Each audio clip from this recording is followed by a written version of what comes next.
की बोपेगावनं जर मला सरपंच केलं नसतं तर मकरंद पाटील जिल्हा परिषद सुद्धा बघू शकला नसता, आमदारकी तर त्याहून नाही आणि मंत्रीपद तर नाहीच नाही.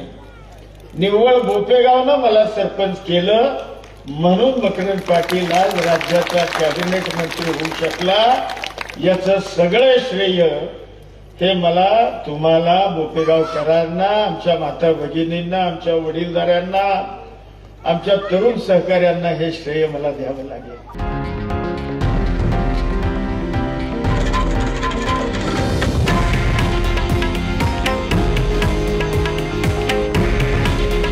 हे आहे देशातील नंबर 1 न्यूज नेटवर्क आणि आपण पाहत आहात TV9 मराठी.